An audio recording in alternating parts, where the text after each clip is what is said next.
حافظ صابر علی صابر صاحب کا عرس مبارک تھا حضرت، وہ بزرگ تھے تو انہوں نے یہ بات سنائی، میں آج یہی سنا کے بس گفتگو جو ہے نا وہ ختم کروں گا۔ جب بھی بات یاد آتی ہے حضرت میرے اندر آنسو گرتے ہیں، واقعتاً اسی طرح ہے حضرت۔ وہ بزرگ کہتے ہیں کہ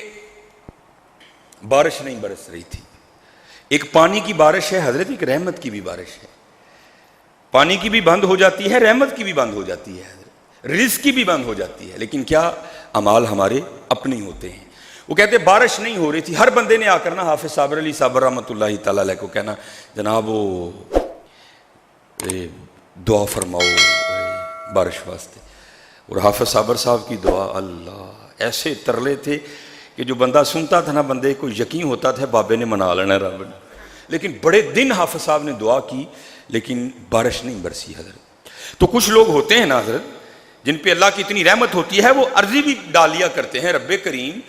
کیا ہو گیا، کیوں بارش نہیں برس رہی، پھر ان کو جواب بھی دیا جاتا ہے، شاید جواب آیا ہو ادھر بھی۔ وہ بزرگ کہتے ہیں مجھے حافظ صابر صاحب رحمۃ اللہ تعالیٰ نے مدرسے کا ایک بچہ بھیج کرنا گھر سے بلایا، کہتے ہیں میں حاضر ہوا، حافظ صاحب نے مجھے اپنی جیب سے پیسے نکال کے دیے اور دے کے کہتے ہیں حضرت جی اس کا وہ قیمہ لے کے آنا ہے جو آپ اپنے گھر میں کھاتے ہیں، کسی کو دینا ہو تو اور ہوتا ہے حضرت، اپنے گھر میں کھانا ہو تو اور ہوتا ہے، وہ لے کے آئیے گا جو اپنے گھر میں کھاتے ہیں۔ کہتے ہیں میں گیا، بڑا ستھرا قیمہ میں لے کے آیا، کہتے ہیں میں نے پیش کیا۔ اب کہتے ہیں میرے اندر یہ تجسس تھا، میں دیکھنا چاہتا تھا کہ حافظ صابر علی صابر صاحب قیمے کا کرتے کیا ہیں،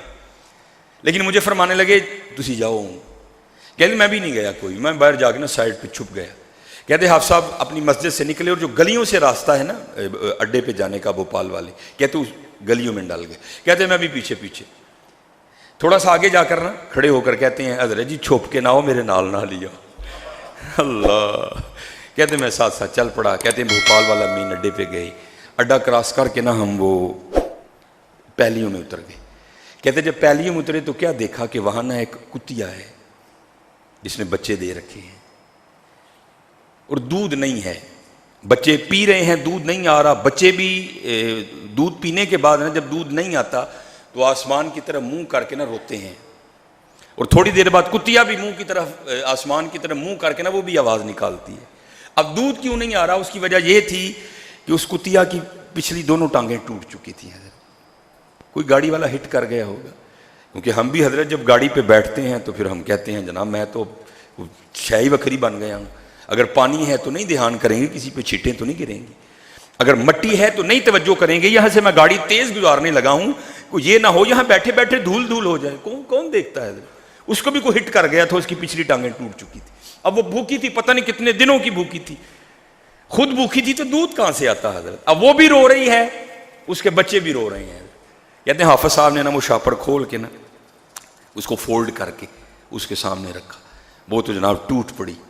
قیمے پہ، اس نے نا پیٹ بھر کے نا قیمہ کھایا۔ تو وہ بزرگ کہتے ہیں قیمہ کھانے کے بعد نا اس نے آسمان کی طرف منہ کر کے تو کوئی آواز نکالی، کہتے جب ہم گئے نا تو گرمی کی وجہ سے پسینے میں بھیگتے گئے، لیکن جب گھر آئے تو پھر ہم بارش میں بھیگتے ہوئے آئے۔ حضرت رجے رجانے حضرت رجے رجانے، بھوکے تو پھر بھوکے ہی رہ گئے حضرت۔ اور میرے حسین کا طریقہ یہ تھا، میں نے اس دن بھی بیان کیا تھا، پیچھے نشان تھا۔ امام زین العابدین رضی اللہ تعالیٰ عنہ سے پوچھا گیا یہ حسین نشان کاہے کا ہے، تو امام رو پڑے، آپ نے فرمایا یہ نشان ان بوریوں کے ہیں جو امام رات کے اندھیرے میں اپنے کندھے پر اٹھا کر یتیموں کے گھروں میں چھوڑنے جایا کرتے تھے۔ دھیان کرو حضرت، دھیان کرو، وما علینا الا البلاغ المبین۔